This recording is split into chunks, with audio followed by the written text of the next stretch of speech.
नमस्कार। एक 16 वर्षीय बच्चा है, उसकी कुंडली हमारे सामने। 16 अगस्त 2004 रात्रि 8:15 पर इनका जन्म हुआ। मीन लगन की ये कुंडली है और चंद्रमा बैठे हुए हैं सिंह राशि में, छठे घर में, यानी राशि है सूर्य। कुंडली में सारा का सारा ध्यान जो केंद्रित हो रहा है वो हो रहा है छठे घर में बैठे हुए 5 ग्रहों का। मैंने बहुत सारी हॉरोस्कोप्स देखी हैं ऐसी जिनकी कुंडली में छठे घर में इतने सारे प्लैनेट्स होते हैं। कहीं ना कहीं ऐसे बच्चे अपने फादर के लिए कोई ना कोई गुड न्यूज़ लेकर आते हैं, या कह सकते हैं कि फादर ने करियर में इनके पैदा होने के बाद राइज़ किया है।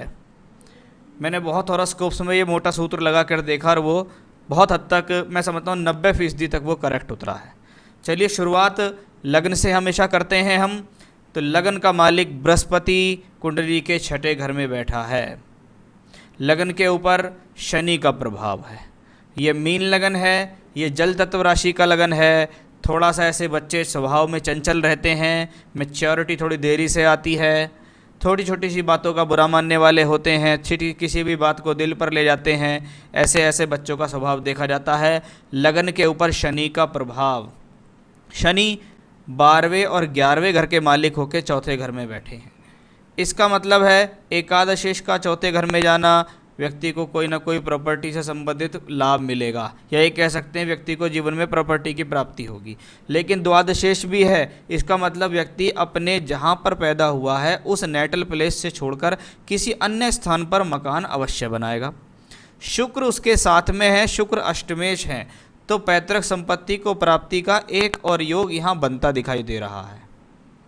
लेकिन जब चौथे घर में बैठा हुआ हो शुक्र और शनि, एक 12वें का और एक 8वें का और तीसरे घर का मालिक हो, और चौथे घर का मालिक बुध छठे घर में बैठा हुआ हो, तो घर के सुख में कमी देता है। पैतृक संपत्ति तो मिल जाती है, लेकिन स्वयं के बल पर मकान बनाने के लिए बहुत ज़्यादा एफर्ट्स व्यक्ति को करने पड़ते हैं। यानी बड़ी मुश्किल से ऐसा व्यक्ति अपने लिए संपत्ति एकत्रित कर पाता है। अब चौथे घर का मालिक है बुध इस कुंडली के अंदर, वो सप्तम का मालिक भी है। तो वो जब छठे घर में बैठता है तो जीवन में कोई भी प्रॉपर्टी हो, एक तो प्रॉपर्टी परचेज करने में यानी लेवा बेची में सावधान रहना है। किसी प्रकार की झगड़े की संपत्ति ना ले लें, कोई आपको सरकारी ज़मीन ना बेच जाए, ऐसी स्थितियाँ। साथ ही साथ ऐसे लोगों को बड़ा प्रॉपर्टी एकत्रित करने में बहुत ज़्यादा एफर्ट्स लगते हैं। अब बुध सप्तम का मालिक भी है। सप्तम भाव विवाह के लिए देखा जाता है, और सप्तम भाव का कारक शुक्र है, वो शनि के साथ बैठा हुआ है। इसका मतलब ये हॉरोस्कोप मैरिड लाइफ वाइज भी कुछ कमजोरी दर्शा रही है, जिसको कह सकते हैं विवाह में प्रॉब्लम, यानी शादी होने में भी थोड़ी प्रॉब्लम है और शादी के बाद संबंधों में भी समस्या है। साथ में देखिए आप छठे घर के मालिक 0 डिग्री के बैठे हुए हैं सूर्य। अब सूर्य जैसा प्लेनेट कहने को अपनी राशि में बैठा है, लेकिन उसके अंदर जान नहीं है, यानी 0 डिग्री का प्लेनेट है, अभी अभी उदय हो रहा है। यानी कहीं ना कहीं व्यक्ति अपने जीवन में बहुत अधिक संघर्ष करने वाला व्यक्ति होगा, तब कहीं जाकर उसको फ़ायदा मिलेगा। यानी ऐसे लोगों का जो जोश और ये साहस होता है वो एकदम तेज़ी से तो लगता है, लेकिन बाद में वो जल्दी से ठंडा भी हो जाता है। सूर्य का छठे घर में होना, शनि की उस पर दृष्टि भी है। इसका मतलब ये स्थिति पिता के साथ संबंधों में नकारात्मकता भी दर्शा रही है। चंद्रमा भी छठे घर में बैठा है, अमावस्या का जन्म है। चंद्रमा 6 डिग्री 34 मिनट का, बच्चा मूलों में पैदा हुआ। अमावस्या का जन्म हो, मूलों में पैदा हो, तो ये चंद्रमा मानसिकता के लिए अच्छा नहीं। साथ ही साथ अच्छे स्वास्थ्य का संकेत भी नहीं देता। आँखों के रोग, बालों के रोग, त्वचा के रोग दे सकता है, घबराहट दे सकता है, एकदम से तेज क्रोध भी दे देगा तो एकदम से उदासी भी दे देगा। यानी मूड का स्विंग करना, मूड का बार बार एकत्रित होना, इधर उधर चेंज होना भी ऐसे लोगों के साथ देखा गया है। शनि की दृष्टि भी उस पर है, ये अवसाद देती है, व्यक्ति के भीतर नकारात्मकताएं भरती हैं। अब चंद्रमा पंचमेश हैं छठे घर में, इस प्रकार से पीड़ित हैं तो ये एजुकेशनली प्रॉब्लम का कॉम्बिनेशन है। यानी व्यक्ति स्वयं के बल पर जब एजुकेशन करने चल रहा है तो उसको एजुकेशन में अवश्य बाधाएं आएंगी, इसमें कोई संदेह नहीं है। मंगल इस कुंडली के अंदर सिंह राशि में छठे घर में शत्रु हंता योग बनाता है, यानी व्यक्ति साहस करता रहता है। व्यक्ति जीवन में चाहता है मैं अपने बल पर कुछ करूं, भाग्येश भी है, धनेश भी है। इसका मतलब है अपनी मेहनत के बल पर मंगल यहाँ इस चीज़ को दर्शा रहा है कि अपनी मेहनत के बल पर व्यक्ति आगे बढ़ेगा। लेकिन ये सब चीज़ें आती हैं दशाओं में। अभी बच्चे को शुक्र की दशा है, फिर सूर्य, फिर चंद्र, फिर मंगल, बहुत बाद में है मंगल की दशा। ओवरऑल मंगल देखा जाए तो अपने आप में अच्छा है।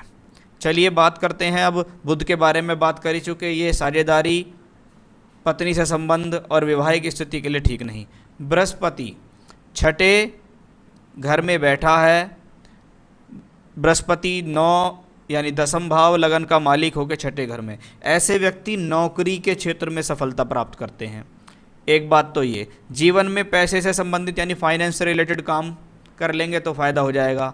बैंक से संबंधित काम, चाहे प्राइवेट बैंक हो या सरकारी बैंक हो, ऐसे बैंक में काम करके भी तरक्की कर सकते हैं। सरकारी नौकरी के लिए यदि प्रयास करेंगे तो इनको सरकारी नौकरी भी मिल जाएगी। लेकिन यहाँ नौकरी से सफलता ज़्यादा दिखाई दे रही है बनिस्पत उसके व्यवसाय के। कुंडली में राहु केतु अक्ष के बारे में बात करें, लगन में दूसरे घर में और अष्टम भाव में राहु केतु अक्ष कुंडली के सभी ग्रहों को जब लपेट ले तो इसका मतलब ये होता है कि आपको कोई ये कहेगा कि कालसर्प दोष है या योग है।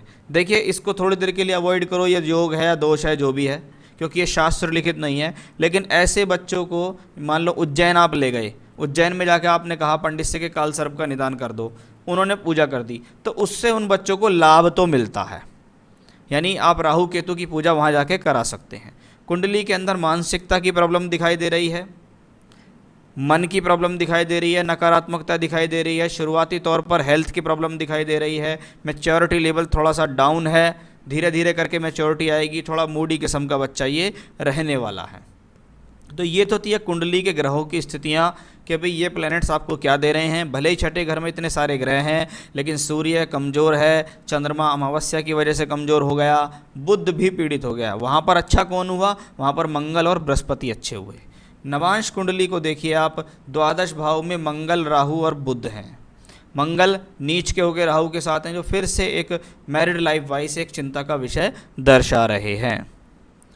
शुक्र की महादशा बच्चे को चल रही है। अब बात करते हैं हम एजुकेशनली के वर्तमान में एक 16 साल का बच्चा, शुक्र की महादशा उसे चल रही है। शुक्र अष्टमेश हैं, एकादशेश और द्वादशेश शनि के साथ चौथे घर में बैठा है।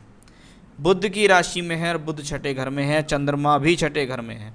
देखिए, एजुकेशन के पॉइंट ऑफ व्यू से तो कोई बहुत बढ़िया अच्छी कंडीशंस तो मुझे यहाँ दिखाई नहीं देती।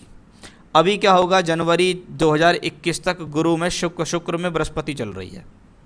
जैसे ही शुक्र में शनि स्टार्ट होगी, आप देखिएगा शुक्र शनि चौथे घर में, द्वादशेश और अष्टमेश की दशा चलेगी, और यही शनि नवांश कुंडली में भी छठे और सातवें का मालिक है।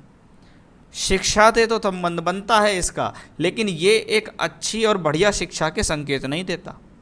साथ ही साथ बच्चे को गलत संगत से भी बचाना होगा, खराब प्रभाव से भी बचाना होगा, क्योंकि ये चीज़ें वो होंगी जो बच्चे को पढ़ाई से हटाएंगी, पढ़ाई से उसका विचार अलग करेंगी। क्योंकि शनि इस कुंडली में बुध की राशि में है, और शनि जो द्वादशेश भी हैं, और यही शनि है जो सारी तीसरी दृष्टि से सूर्य को, मंगल को, चंद्रमा को, बुध को, बृहस्पति को, शिक्षा कराने वाले ग्रह को, शिक्षा के कारक ग्रहों को, सभी को पूर्ण दृष्टि दे रहा है।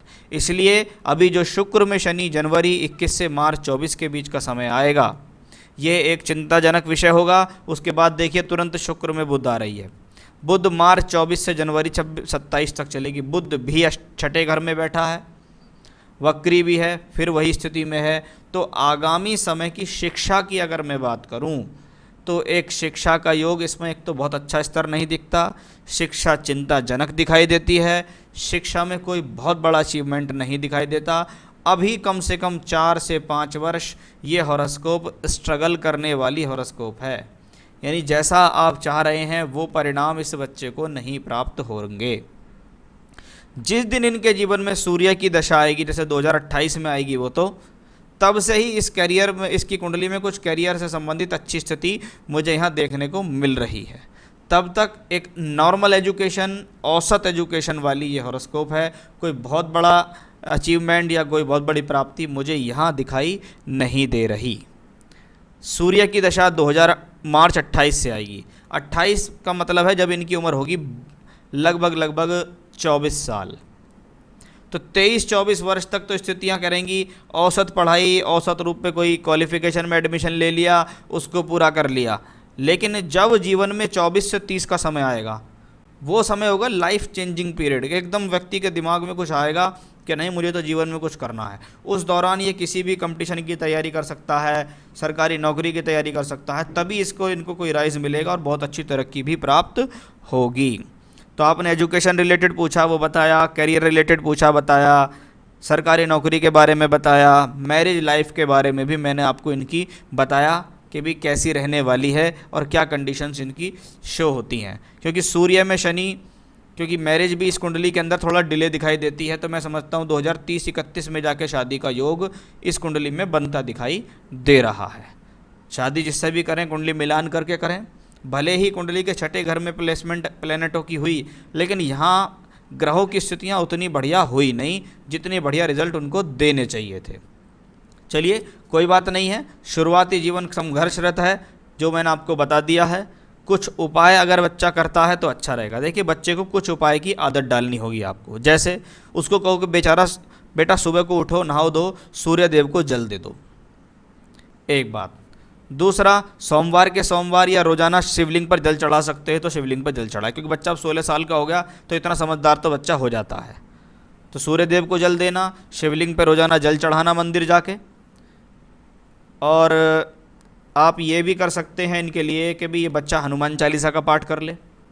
शुक्रवार के दिन घर में खीर बनाओ, बाहर से मिश्री का प्रसाद, बर्फ़ी का प्रसाद, बतासे का प्रसाद, कुछ भी सफ़ेद प्रसाद लेके बच्चे को बोलो कि जाओ और माता रानी के चरणों में अर्पित करो। माता सरस्वती, माता वैष्णो, जो भी आपको मंदिर में दिखाई दें, उनको ये प्रसाद अर्पित करो और उनसे प्रार्थना करो कि मुझे जीवन में अच्छी एजुकेशन प्रदान करें। क्योंकि मैंने अधिकतर देखा है जब व्यक्ति लंबे समय तक कोई उपाय करता है तो ईश्वर भी उसकी तरफ देखते हैं कि भी मुझे इसका खराब भोगकाल काट देना है। ये बच्चा मेरे पास रोजाना आता है, मेरी पूजा करता है, मुझसे प्रार्थना करता है, तो कहते हैं मंत्र मणि जिमे विषम व्याल के मेटई जाए कुलंग भाल के। यानी मंत्रों में, पूजा पाठ में वो शक्ति है कि आपके भाग्य में भी कुछ खराब लिखा हुआ है तो आप उसको अलग कर सकते हैं, आप उसको अच्छा कर सकते हैं। तो उपाय लगातार करने होंगे तभी इनको रिलीफ मिलेगा। जो उपाय बताए हैं वो रेगुलरली इनको करने होंगे।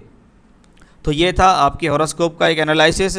जब ये लगभग 18 वर्ष के हो जाएं तो आप इनको एक पुखराज रत्न पहना सकते हैं। अभी तो फ़िलहाल सिर्फ़ और सिर्फ पूजा ही इनको करनी होगी। और थोड़ा सा मैं ये कहूँगा कि आप इनसे कोई बहुत बड़ी उम्मीदें ना रखें। अच्छी उम्मीदों का समय भी जीवन में आएगा, लेकिन अभी तो ये व्यक्ति एक कठिनाई के दौर से गुजरेगा।